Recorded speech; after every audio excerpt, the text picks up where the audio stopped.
Yo les gars, alors aujourd'hui petite vidéo pour vous expliquer comment s'est passé mon rapatriement.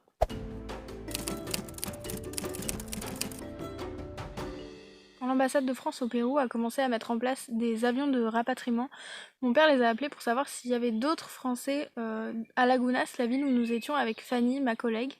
Et ils nous ont donc dit qu'il y avait un couple de Français, Anne-Sophie et Pierre-Henri. Ils ont un Instagram voyage, je vous mets leur nom ici. Au Pérou, le confinement a été mis en place très tôt, presque en même temps que le confinement en France.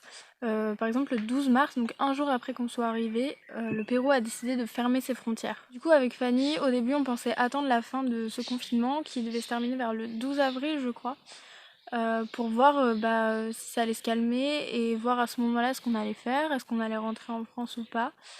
Et le couple de Français pensait faire la même chose. Mais le matin du 4 avril, ils nous envoient un message pour nous dire qu'ils vont essayer de rentrer en France. Ils essayent de trouver un bateau, ils sont en contact avec la marine de la ville, ils peuvent avoir des autorisations de circuler par l'ambassade de France, etc. Et ils nous demandent si on veut venir avec eux. Et puis ils nous expliquent qu'ils veulent rentrer parce qu'à la base à Lagunas, il y avait pas mal d'autres étrangers, des Néerlandais, des Allemands, des Canadiens, etc. Et le 4 avril, ils ont tous été rapatriés chez eux. Et puis les mesures de confinement deviennent de plus en plus strictes. Par exemple avec la police, c'est de plus en plus strict et dangereux. Il y a la peur des Européens. Pour eux, Européens égale virus. Et puis il y a aussi le fait que par exemple, donc il y a un couvre-feu. À la base, le couvre-feu était de 20h à 5h du matin. Et ensuite, il est passé à 18h jusqu'à 5h du matin. Et dans certaines régions, de 16h à 5h du matin. Donc par exemple, dans la région où nous étions, Loreto, c'était de 16h jusqu'à 5h du matin. Et en plus, les femmes avaient le droit de sortir que certains jours, donc notamment le lundi, mercredi et jeudi. Et les hommes seulement le mardi, vendredi et samedi. Et le dimanche, personne n'avait le droit de sortir. Donc on s'est dit que le confinement allait sûrement être reconduit. Et puis attendre la fin de ce confinement, ça allait juste retarder le problème, puisque le virus n'allait pas disparaître de sitôt. Et puis aussi, niveau contamination, c'est mieux de rentrer pendant que c'est encore le confinement, parce que ça évite de croiser trop de monde sur la route. Dans des bateaux ou des bus bondés par exemple. Du coup à ce moment-là avec Fanny on commence à réfléchir et je demande à mon père d'appeler l'ambassade pour qu'ils nous disent si c'est mieux d'attendre ou d'essayer de rentrer maintenant. Parce qu'en fait avec Fanny on s'est dit que c'était sûrement notre dernière chance. Anne-Sophie et Pierre-Henri c'était les derniers étrangers sur place dans la même ville que nous.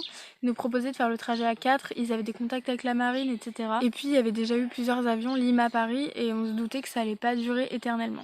En appelant l'ambassade, mon père a récupéré le contact de Marine Busson, une stagiaire à l'ambassade de France au Pérou, à qui on a posé des questions et qui nous a donné le contact de la colonelle Françoise Ribier. Ce qui est marrant, c'est que le jour même, donc le 4 avril, la colonelle nous avait envoyé un mail à nous quatre, les 4 Français de Lagunas, pour savoir si on avait bien réussi à rentrer en France, pour qu'ils puissent mettre à jour leur liste. Le destin, quoi. Du coup, Marine et la colonelle nous ont informé que le 9 avril, il y avait un vol Iquitos-Lima, donc Lima, la capitale du Pérou, et que le même jour, il y avait un vol Lima-Paris. Et comme Lagunas n'est pas très loin de Iquitos, ça nous a conseillé d'essayer de rejoindre Iquitos dans le but de prendre les 2 avions d'affilée pour rentrer en France. Du coup, Anne-Sophie et Pierre-Henri ont contacté la marine et ils nous ont trouvé un bateau pour aller jusqu'à Nauta, une petite ville à côté d'Iquitos. Le problème, c'est que la marine ne voulait pas nous laisser prendre le bateau pour aller jusqu'à Nauta si on n'avait pas de moyen de transport Nauta-Iquitos. Donc on a demandé à la colonelle et elle s'est démenée et elle nous a trouvé un van militaire de l'armée péruvienne pour nous emmener jusqu'à notre logement à Iquitos. Et il y avait un deuxième truc galère, c'est que pour pouvoir circuler pendant le confinement, il fallait avoir une autorisation de circuler de l'ambassade de France au Pérou. Sauf que là, on était le samedi. Le bateau, il était pour le lendemain. Donc déjà, tout s'est fait très rapidement. C'était un peu le rush. Sauf que le lendemain, on était dimanche. Et le dimanche, l'ambassade de France au Pérou est fermée. Le truc, c'est que la colonelle nous a rédigé une autorisation de circuler. Mais il fallait qu'elle soit signée, je crois, par la consule. Et il fallait qu'elle soit tamponnée de la Marianne. Et le tampon de la Marianne se trouve à l'intérieur de l'ambassade, qui est fermée le dimanche. Donc la consule a appelé les gendarmes qui gardaient le bâtiment de l'ambassade pour leur demander de rouvrir l'ambassade et qu'on puisse avoir accès au tampon de la Marianne pour pouvoir tamponner nos autorisations et qu'on puisse partir le dimanche. Merci à l'ambassade de France au Pérou puisqu'ils se sont démenés pour nous trouver un moyen de transport jusqu'à Iquitos et pour nous faire nos autorisations de circuler pour le lendemain.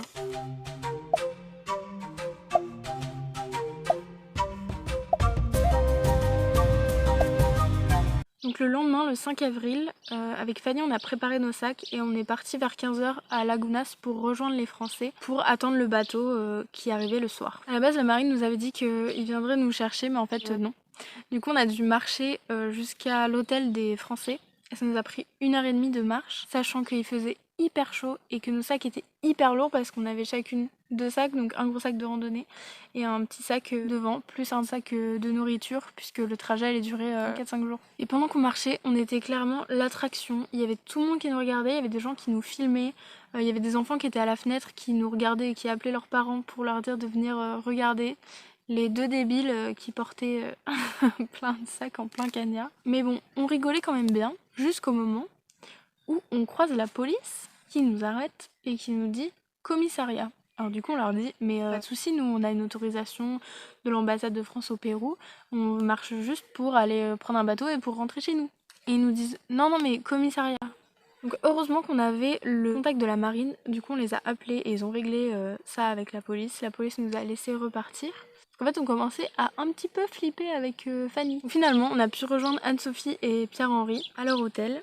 Et vers 23h minuit, il y a la marine qui est venue nous chercher pour nous dire que le bateau était arrivé et nous emmener jusqu'au bateau. Alors le bateau, c'était 18h de traversée. On a dormi sur le bateau, dans des hamacs. Enfin, pas moi, parce que j'en ai pas.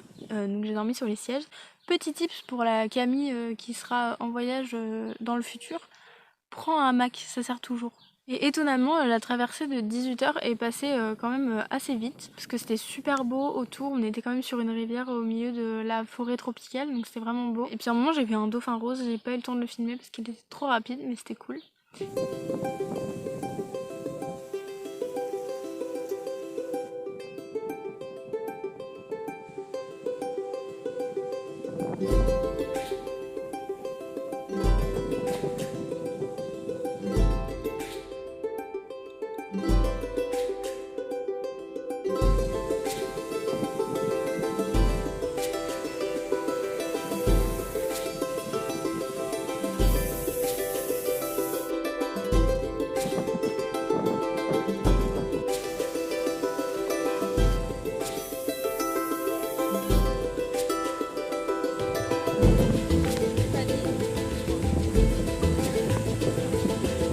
Et je suis une copine assise sur le bateau.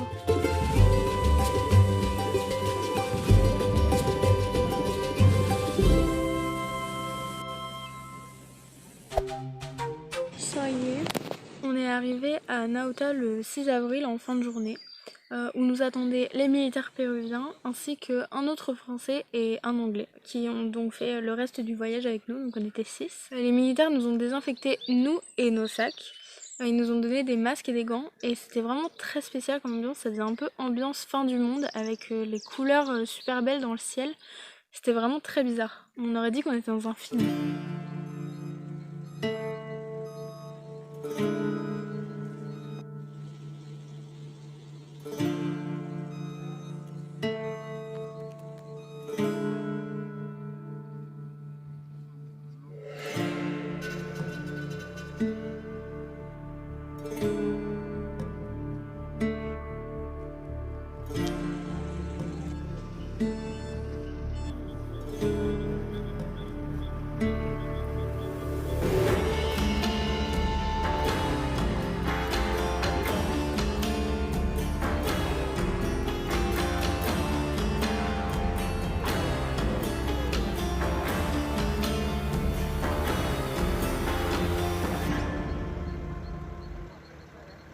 Et pendant le trajet jusqu'à Iquitos, les militaires s'arrêtaient très souvent parce qu'il y avait beaucoup de gens qui étaient hors de chez eux, alors que le couvre-feu était passé depuis quand même quelques temps.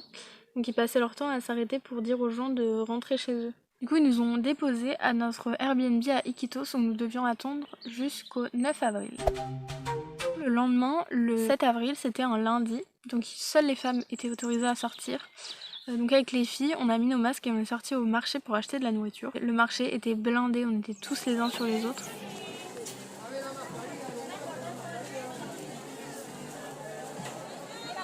Donc c'était pas génial, mais en rentrant on a tout désinfecté et puis ensuite on a attendu jusqu'au 9 avril dans le Airbnb.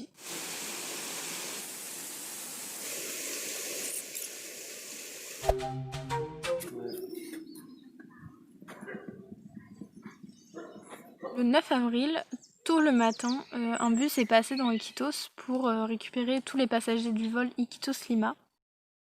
Les galériens qui essayent de rentrer en France. Les gaz interdits. Et le bus était escorté par pas mal de voitures. Donc on est arrivé à l'aéroport de Iquitos et là on a commencé à attendre. On allait devoir attendre pendant 2 jours à peu près de trajet. Sauf que dans la nuit du 8 au 9 avril, j'ai commencé à voir la tourista. Yes! J'ai clairement vécu ma meilleure vie pendant ces 2 jours, non. Donc c'était très peu pratique. Déjà pendant le vol Iquitos-Lima, j'étais pas bien, c'était un peu compliqué. En plus j'étais côté hublot. Alors que pourtant le vol a duré que quelques heures.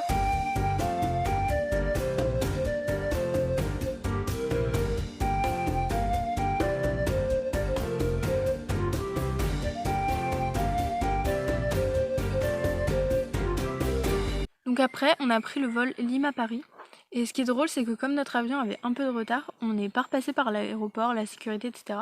On est passé directement d'un avion à l'autre sur le tarmac. C'était vraiment drôle.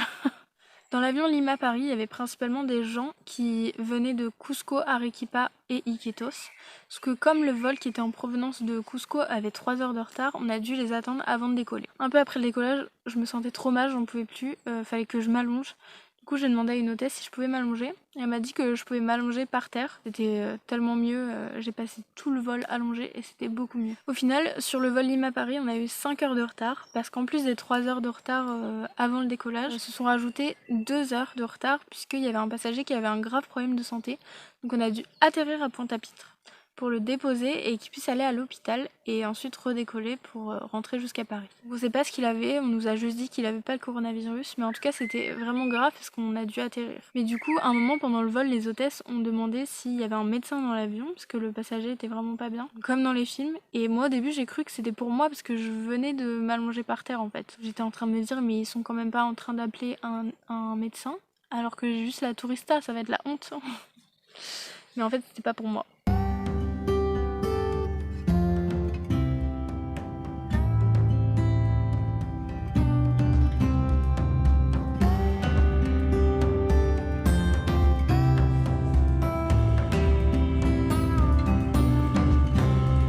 Bref, après 18 heures de vol, on est enfin arrivé à Paris. J'ai pris mon train pour rentrer chez moi et ma maman est venue me chercher à la gare. Et je suis enfin arrivée à la maison après une aventure de 5 jours pour me faire rapatrier.